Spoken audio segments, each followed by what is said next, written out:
Здравейте на всички и добре дошли отново в канала Пари от интернет.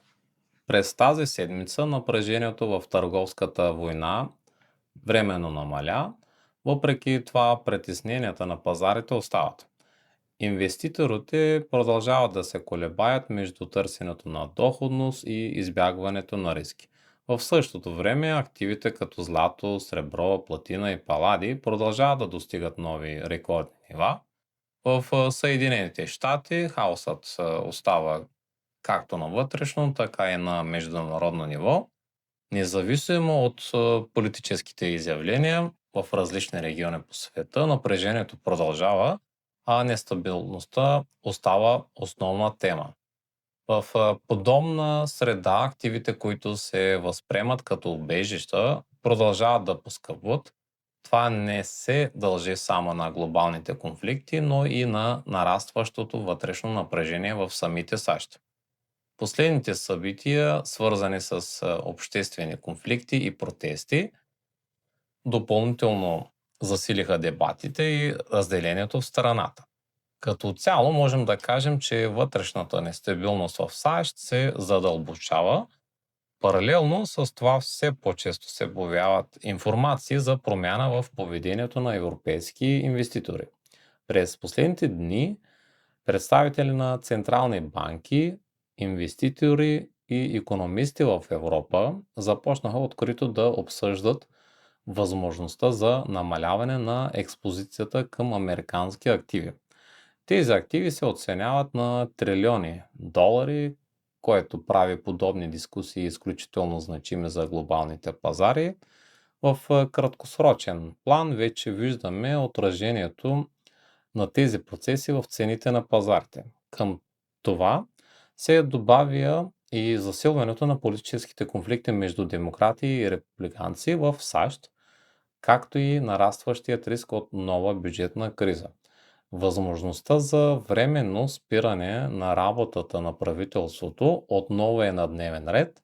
Всички тези фактори продължават да подкрепят активи като злато, сребро, платина и палади. Намираме се в период, в който доверието в институциите отслабва, а държавно независимите активи набират все по-голяма сила. Тези процеси са ясно видими още при седмичното отваряне на пазарите. Ако погледнем доларовия индекс, който измерва стойността на щатския долар спрямо валутите на развитите икономики, виждаме, че нисходящият натиск продължава. През 2025 година продажбите бяха отчетливи, а през 2026 година слабостта се запазва. Дори при по-високи лихви доверието в долара остава под натиск. Основният му конкурент в тази среда продължава да бъде златото.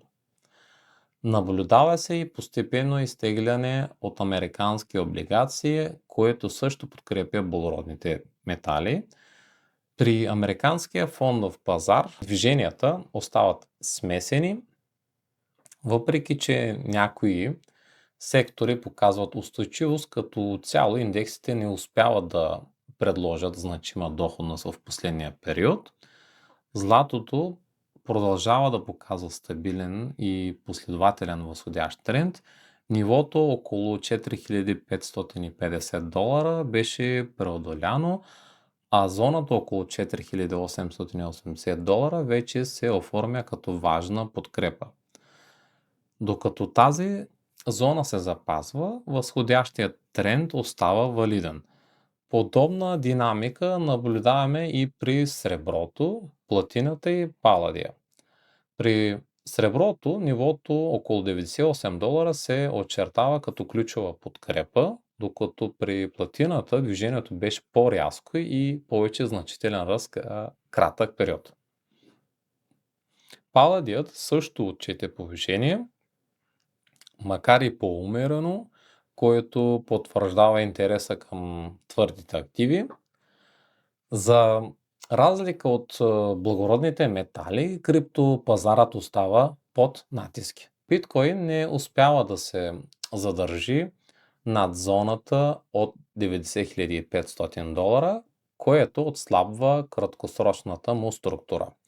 Основната зона на съпротива остава между 98 000 и 101 000, до която цената все още не е достигнала. Подкрепата около 84 600 е ключова.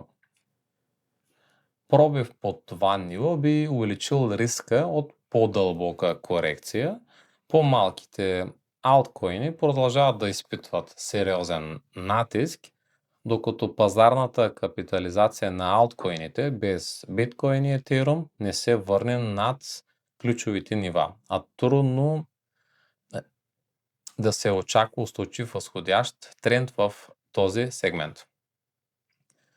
В настоящата среда инвеститорите все по-често се насочват към по-утвърдени и ликвидни активи. Като обединим всички фактори, геополитическо напрежение, вътрешни проблеми в САЩ, политическа нестабилност и отслабване на доверие в институциите, става ясно защо държавно независимите активи продължават да печелят. Настоящият тренд остава валиден, а краткосрочните корекции могат да бъдат част от по-голямо движение. Пазарната среда изисква дисциплина, балансиран подход и управление на риска. Благодарим ви, че бяхте с пари от интернет. Пазете се и ще се видим в следващото видео, приятели.